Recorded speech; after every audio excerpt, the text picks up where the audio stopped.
The call to stand. Finally be strong in the Lord and in the strength of his might.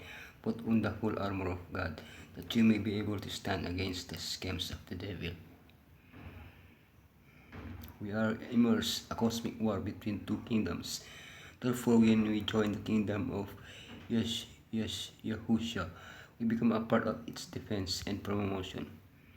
Upon entering battle, we cannot rely on our own strength, weapons, or abilities. Our source of power is in Yahushua Hamishach. We fight dressed in the armor of God in a war that Yahushua has already won. Preparation for battle, call to battle, forces for victory. The battle, the cosmic conflict, standing firm. The enemy, principalities and powers. Preparation for battle. Finally, my brethren, be strong in the Lord and in the power of his might. Call to battle. When an ancient army prepared to go to the battlefield, the general would stand at the front and rally his men to embolden them for the impending battle. But when God's people faced an army, the rallying cry included a different aspect. The soldiers' courage was not based on their own strength, but on the fact that God fought for them. Aware of the spiritual battle we are immersed in, Paul encourages us to strengthen ourselves in the Lord and in the power of his might. We can only overcome enemies much more powerful than us by relying on Yeshua and putting on his armor. Forces for victory. The conflict surrounding us is not a war against us as simple soldiers on one side or the other, but a war between God and Satan.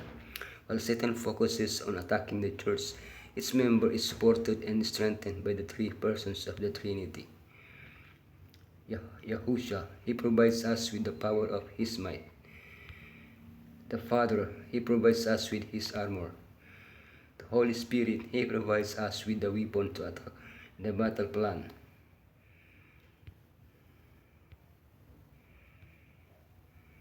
Considering that Yahushua has already overcome, who do you think will be the victor in our battles against the prince of evil? The battle, put on the whole armor of God, that you may be able to stand against the wiles of the devil. Wherefore take unto you the whole armor of God, that you may be able to withstand in the evil day, and having done all to stand. Comes the cosmic conflict.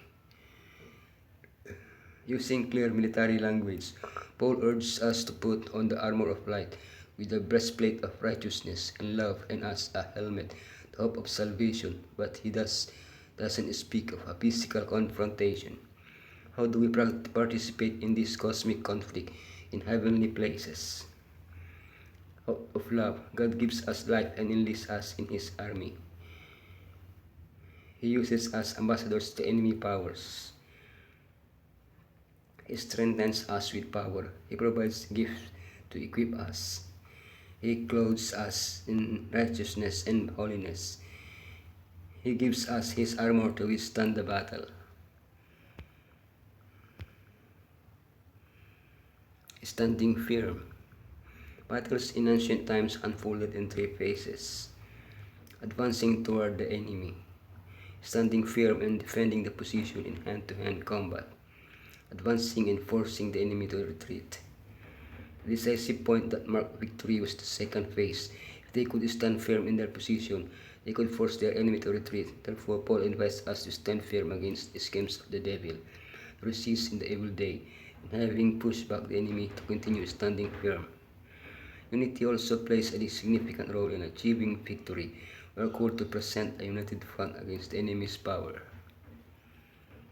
The enemy, for we do not wrestle against flesh and blood, but against principalities, against powers, against the rulers of the darkness of this age, against the spiritual hosts of wickedness in the heavenly places. Rulers and authorities. Often we make the mistake of misidentifying the enemy. We think the enemy is the boss, threatening to fire us if we don't work on Sabbath, or the sibling who spoke hurtful words. The true enemy is hidden behind, imperceptible to us, the powers that dominate this world of darkness are evil spiritual forces. Our enemy is Satan and his angels. Let's not underestimate them. They are stronger than us. Therefore, God urges us to put on His armor, fight with His strength, and achieve victory. With this equipment, we cannot fail. Victory is assured. All who would be soldiers of the cross of Yeshua must gird on the armor and prepare for conflict. They should not be intimidated by threats or terrified by dangers. They must be cautious in peril, yet firm and brave in facing the foe. In doing battle for God, His final reward will be to share with Christ the throne of immortal glory.